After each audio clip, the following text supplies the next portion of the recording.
morning. I'm Katie McManus, business strategist and money mindset coach for ADHD entrepreneurs, coming to you live today on the Facebooks, on LinkedIn, on YouTube, Twitter, X, and on Instagram over here on my phone, which you can kind of see in the corner of the screen over here. It is a magical day in my world. So I want to, little housekeeping first.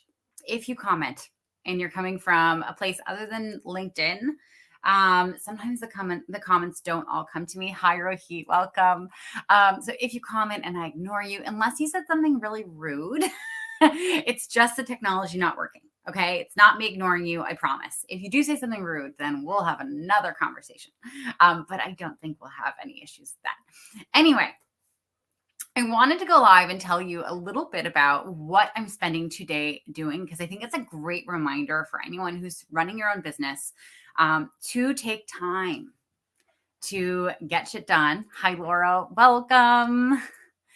Rohit. Oh, you're funny. Yeah, I'm in workout clothes. I'm going to be going and working out in a little bit after I get some stuff done. But I'll be talking through my itinerary for the day. So when we run our businesses, we tend to get into very reactionary mode, right? Because we have this endless to-do list. This is like a fraction of my to-do list. Oh no, something fell out. Anyway, that's important. I can't let that fall out. Anyway, so we tend to just react and just do and try to chip away at that list endlessly. And if you're anything like me, and if you're anything like my clients, you know the feeling of having a brilliant idea, like just an amazing idea. And maybe you jot it down. Maybe you kind of like go into it. Hi, David, and hi, Sahil. I hope I'm pronouncing your name correctly. Anyway, so we go into like this amazing idea mode. We jot it down. We're like, cool, I'll get to that later. I'll touch that sometime. Like when I have time, I'll really get into it, right? Best case scenario, it's still kicking around on a piece of paper and you remember it. Best case scenario, like you magically have a free afternoon and you actually get to it. But do I have to say this? Life is not always the best case scenario. Oftentimes, the good idea loses its juice before you actually get to it, if you remember it. And sometimes you just kind of forget about it. It just kind of fades into the background of your life, along with all the other good ideas that have come to you and died with you, right? Let me see. Kimmy, yes, you know the feeling. Ideas are jotted. Yes, yep, yeah, they get jotted down and forgotten about. It's really sad. So, hi, Sahil. Anyway, we can't do that. And so this whole idea of an innovation day, this get shit done day, it actually came from one of my incredible clients in my Build Your Own Business group program. He was describing just that. He was describing like just having too much to do, client calls, sales calls, doing research, doing all this stuff and thinking, okay, well, I have this brilliant idea. When do I get to go and do it? There's no time. Right. And so one of the things that I assigned to him, and it was one of those moments where I'm like assigning work to one of my clients and I'm like, oh my God, I need to be doing this.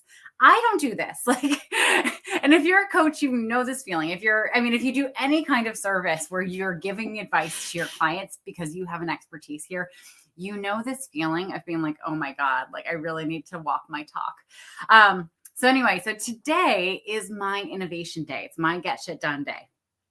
And I want to talk you through exactly how I'm approaching this as an entrepreneur with ADHD, okay? Because there are very particular challenges that happen for those of us who get distracted, who have a lot of things on our plates, and also who have inconsistent dopamine. We need to hack it, right? Jason, my to-do list is effectively a good idea graveyard. Jot it down. It gets forgotten in amongst all the crap. Yeah, that happens. But like, isn't that sad? Isn't that so sad? Because I'm sure, Jason, you have incredible ideas. And those ideas could be turned into just amazing, like programs for your clients or marketing ideas, and they could have real impact in the world, right? And I know some of my ideas too.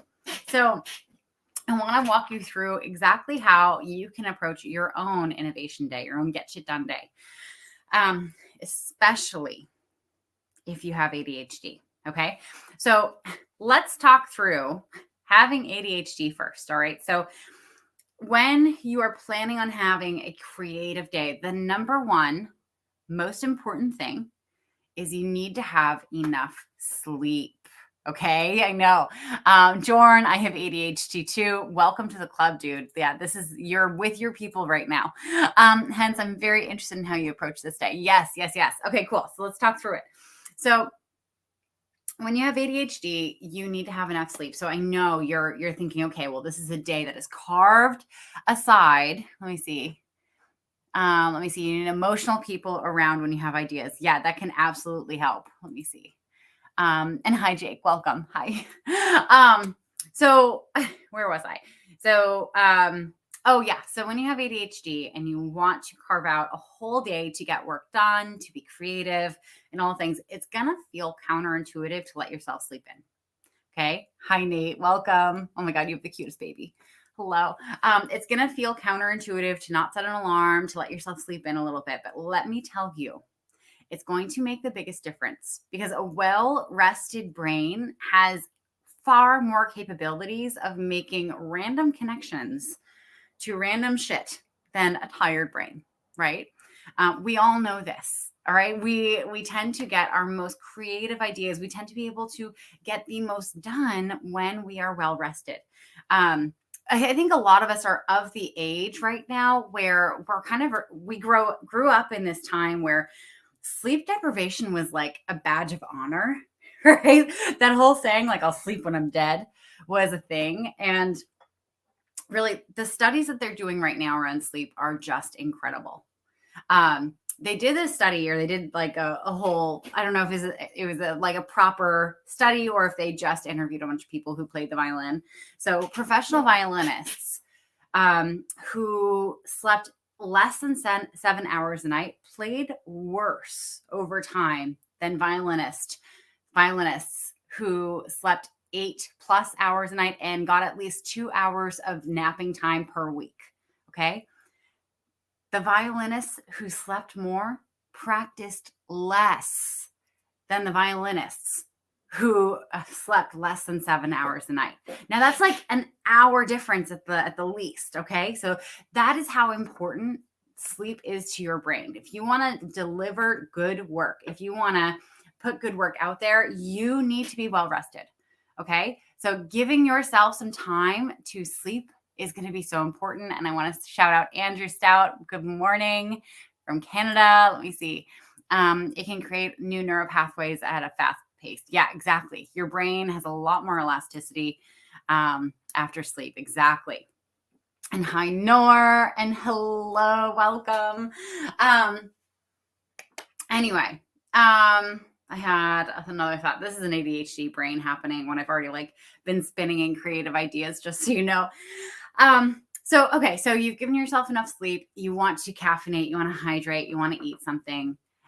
You want to also give yourself some quick wins, all right? Because you don't have consistent dopamine, right? So if you don't have enough dopamine in your system, are you really going to be able to tackle any big projects that have to do with these creative ideas you have? Probably not.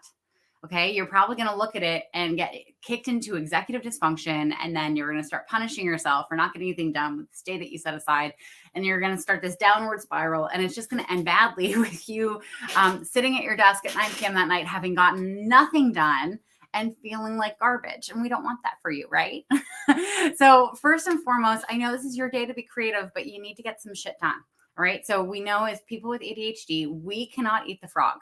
Okay. When I say that, I mean, we have a very hard time doing the hardest thing first thing in the morning.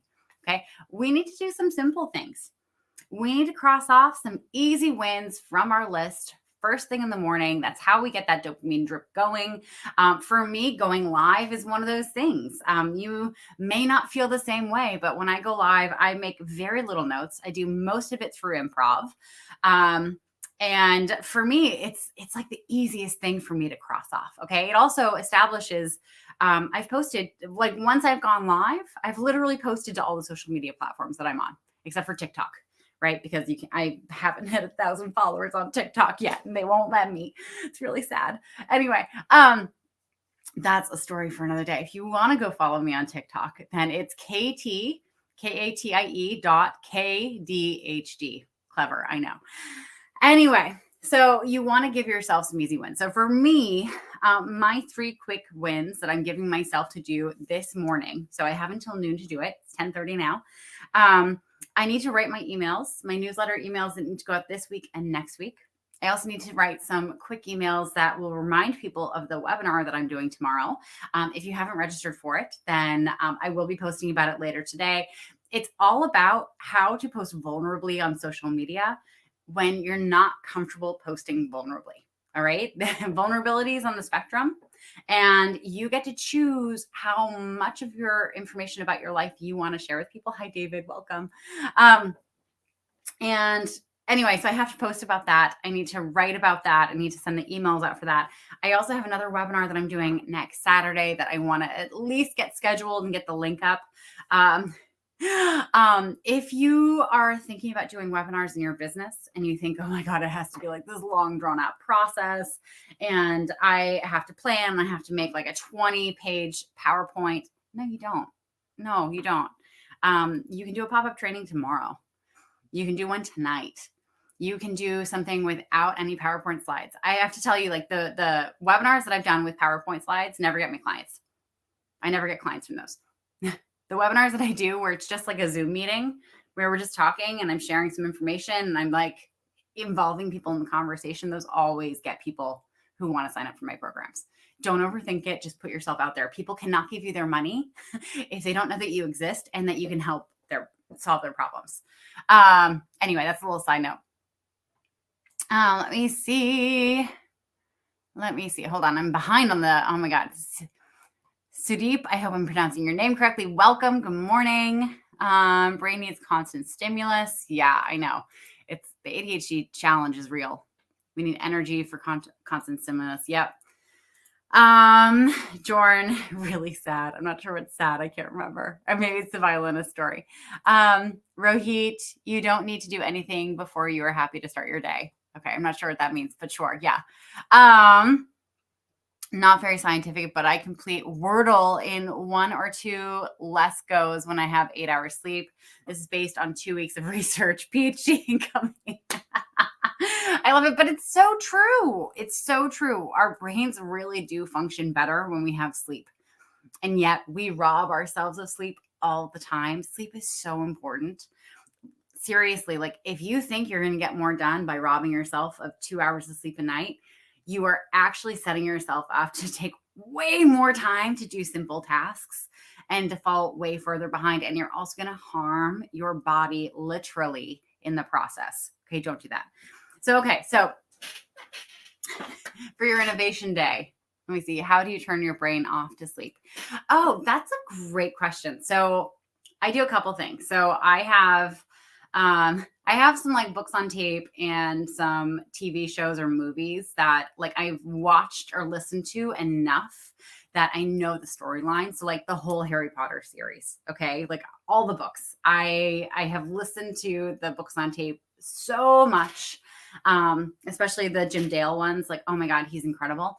Good Omens, The Hunt for Red October. You want to find stuff that like is engaging enough in story that you can pay attention to it, but doesn't have like a lot of really like high stress, anxious moments that you're gonna be like, I got to stay awake to listen or watch this. And that you're familiar enough with. So you can kind of like go along with the story, knowing what's coming. Honestly, I play those to fall asleep too. For people with ADHD, falling asleep is really challenging because like our brain goes at 1,000,000 miles a minute. If you haven't read the book, Building a Story Brand, where is it? I have it somewhere. Donald Miller talks about the only time our brains actually turn off is when we're engaged in story.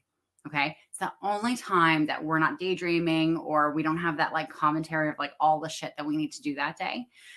When we use story and we harness it to help us sleep and we harness it to help us decompress, it is a absolute game changer for people with ADHD. Okay. Because really, like, our brains work so hard throughout the day to make all these like insane connections. And it's one of the reasons why we are so creative and why we are such great problem solvers.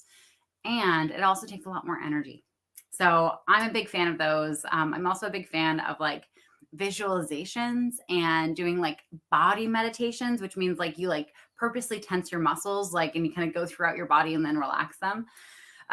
If that helps, I hope it does. Anyway, that's how I fall asleep. And that's how I turn my brain off to sleep. But I'm happy to give you more ideas if you want. Anyway, back to the innovation day. So we have given ourselves sleep. We have hydrated. We have caffeinated. We have eaten. We've given ourselves some quick wins. Now you need to go move your body. You have to go and move your body. So I have scheduled my day out. I'm going to go and get some stuff done. First and foremost, I'm going to give myself that dopamine hit. I'm then going to go to the gym and I'm going to do some cardio and I'm going to do some upper body. Okay. What we're aiming for when you are trying to tackle some big projects, you want to do some kind of exercise that releases lactic acid into your muscles. Okay. The reason for this, and I'm forgetting all the scientific terms behind it, but there's something that happens when you have lactic acid. And lactic acid is that when you're working out and you feel that burn and you can feel your muscles getting really, really hot. Okay. So weight training can do this, and doing like HIIT workouts, like sprinting on and off. Okay. You want to get that burn in your muscles. There's something that happens in the chemistry of your brain after that's been released into your system. It actually quiets a lot of those voices that want to distract you from doing big projects. Okay. So this is something that if you have ADHD and you're not consistently getting that level of exercise where you're feeling that burn in your muscles, you want to go and do that. And if you don't want to go to the gym and you don't want to do that, like, I get it, go and do a wall sit. Like, literally go and lean against a wall, squat down, and stay there for 60 seconds and wait for like your thigh muscles are going to start burning. Okay. Go and do some like 100 body weight squats. Do them slow. Let your legs burn. The bigger the muscle, the more lactic acid will be released. The better this is going to be for your brain. And also, you're going to get fit while you're doing it. Duh, it's like another bonus. Hi, the Gazelle. Welcome. Okay. So you're going to go and move your body, like, and I want to be clear. Do this within your ability to be safe with your body. Okay. If you haven't worked out in a really long time, go for a walk. Go for a walk screen free. It's going to help free up your brain. You're going to be able to like let yourself get bored. And all these ideas are going to come coursing through you. And if they don't, then you at least have some peace, right? Let me see. Let me see. Let me see. Andrew Stout, I love coffee chats over the phone. They help. Have a great day. Yep, those can help. They can also be a little distracting. They can kind of send you off on a spiral. So I would be careful with that. If you're someone who can convince yourself that you're getting stuff done by talking to other people, I actually wouldn't advise that for an innovation day. It can be something that you do on another day. Let me see. Rohit, turning off is a slow, gradual process. It really is. Andrew Barber, watching other people think about work gives me that burn. Oh my God. I mean, really, whatever works for you, Andrew. Rohit squats. Yes, exactly. Okay. So finally, you've gotten enough sleep. You've fueled your body. You've gotten some dopamine flowing. You have worked out. You might want to shower before you get to this next part. But here's where you really you get to get into your innovation day. For me, the things that I have on my list of things that I would like to get to in my innovation day, because here's the thing, we kind of have to follow our creativity. We have to follow where we're feeling juice on these days. Okay. We can't force it.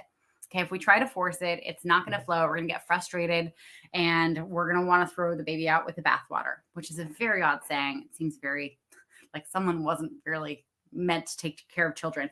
Anyway, so the things that I'm going to be mapping out today in my innovation day is, so I'm creating a curriculum for my one-on-one clients for my top tier premium program. It's a whole money mindset journey. It is a whole curriculum that I'm going to be taking my top tier one-on-one clients through over a year-long program. Okay. So my clients who work with me on that top level, they're going to do business strategy with me. So wherever they are in their business, they're going to really dive into where can they take themselves to the next level. We're going to scale their programs. We're going to expand. We're going to get them making more money, right? Now, I've seen it time and time again. I can teach my clients how to make more money until I'm blue in the face. But if they don't have a good relationship with money, there is always going to be this glass ceiling that they hit. There's going to be this wall that they just keep bumping into, and they're never going to break beyond it unless they do this money work. In how I work with most of my one-on-one clients in my normal program, we just don't have the time. Like, we are spending all of our sessions each month working on their business. And there's nothing wrong with that. Like, that's the point of working with a business strategist. You need to be working on your business. This new program that I'm rolling out will ensure that 50% of the time we spend together is going to be devoted to working on that money mindset. And that's going to make the biggest difference in my clients who are really trying to break into that like 7-figure income per year. It's going to be groundbreaking as soon as I get my shit organized and put it together. So that's one of the things that I would love to tackle today. There's another idea that I've had in the back of my mind that I've been doing for myself, and I would really love to roll out as a course, and that's a manifestation course. And so if I have the juices flowing around that, I would love to dive into that. And also decide like what kind of books I would love to bring in. It sounds ridiculous, but my favorite manifestation book for business is actually a relationship book called Calling in the One by Catherine Woodward Thomas. As you can see, I've gone through this book so many times. I've never actually used it for relationships, oddly enough. But it's a 7-week course basically to attract the love of your life. And if the love of your life is money, then it works for that too. But it is just game changing.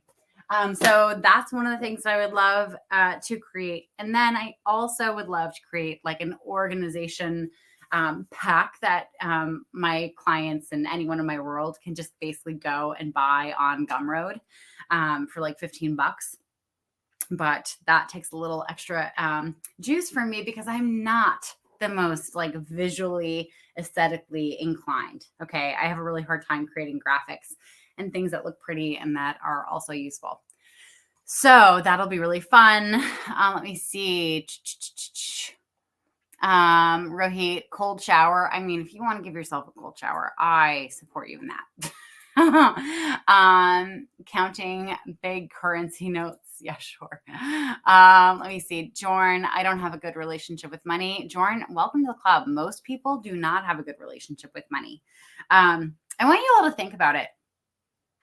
We get our relationship for money from our parents, right? How they were raised to be with money is how they taught us to be with money. And probably not even consciously, because most parents don't teach about money. All right. They might give you like a couple pieces of advice that they heard somewhere and maybe follow themselves, but they're not like teaching you about how you need to approach this relationship with money. Where did they get that from? They got it from their parents, who in the same vein, like probably didn't do a whole conscious teaching about money. They just kind of like modeled and maybe gave a few, pieces of wisdom that may have been wise or not. Where did they get that from? Their parents and their parents and so on and so forth. So it goes back, generally speaking, we all have a relationship with money that comes from about 7 generations ago. I don't know about your ancestors, but about 7 generations ago, God, I think my ancestors were dealing with famine. They were immigrating. They were escaping their homeland. They were coming to the new world. They had nothing. All right. So there's a lot that gets passed down that no longer serves us in the here and now. All right. And one of the things that I'm really excited for this curriculum that I'm going to be taking my clients through is we're going to be going through and doing a whole assessment on what was taught to you from your parents that was taught to them from past generations, and what parts of those lessons actually serve you today. And what parts do you actually just need to get rid of because they're holding you back? The majority of it you have to get rid of. I will be 100% clear here. Most people just have to get rid of whatever garbage was taught them. In addition to that, like, what trauma have you attached to money over the years? And let me be clear here. Trauma does not mean violence. Okay. Most of the time when people hear trauma, it's like, oh my God, you've been through like a very physically violent experience and it caused you trauma. That's not what trauma means. Trauma is any time the mind is made to feel unsafe. Okay. And I want you to think back to being a child. There are a lot of ways in which a child can feel unsafe. If your parents were ever screaming at each other about money and not having enough, you as a child probably have some trauma around it. Okay. Because mom and dad aren't supposed to scream at each other. Right. And B, here's this thing that like means survival for you and your family. What if you don't have enough? Okay. So you have to really dig into where are you holding trauma when it comes to money and heal it. In addition to that, one of the things that I love taking my clients through is figuring out what their sacred money archetypes are. It's this model that was created by Kendall Summerhawk, which I know is like such a cool, like 60s, 70s name. But anyway, it's freaky how accurate it is when it breaks down basically what your operating system is with money. And it's once you understand all the stuff about yourself and you understand what your core beliefs are when it comes to money, and you can really start shifting those things, that's when things change in your income. That's when you are far more comfortable asking for big money in your business for your services. That is when you are fearless in growing your empire. And it's just one of those things that I'm so excited to dig into. A lot of people think that they're bad with money when really they just don't understand how they're making decisions with money. Okay. If we talk money archetypes, my archetypes are top, I'm a maverick. Okay. So mavericks tend to be very, very comfortable with risk, a little too comfortable with risk. Okay. They can make gambles that don't always pay out. And so a lot of mavericks actually believe that they're bad with money when actually they just don't understand how they make decisions with money.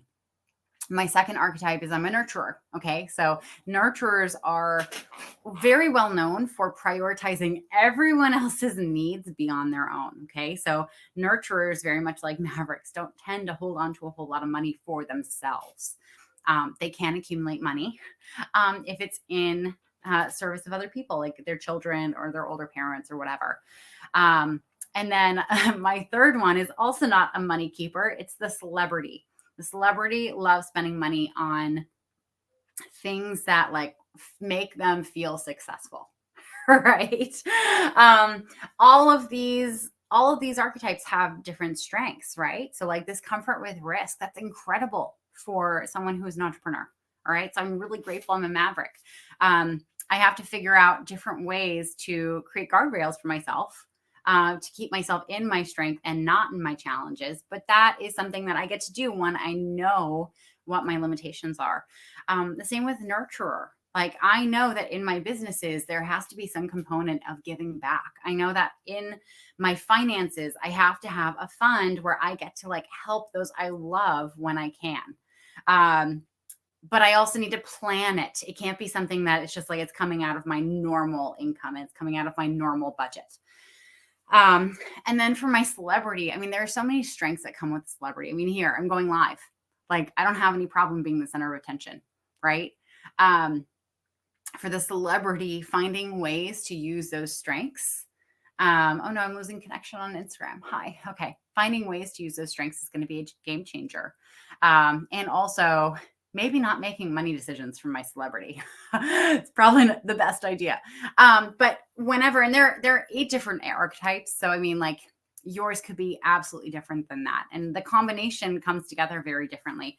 I have a couple people in my world who I've done readings for who are both accumulators first, leaders second, and nurturers third. I think that's the split. They're the exact same, completely different problems. Like how it's showing up in their life and how they are holding themselves back. Like there are a lot of similarities, but it also just shows up differently depending on what their upbringing was like.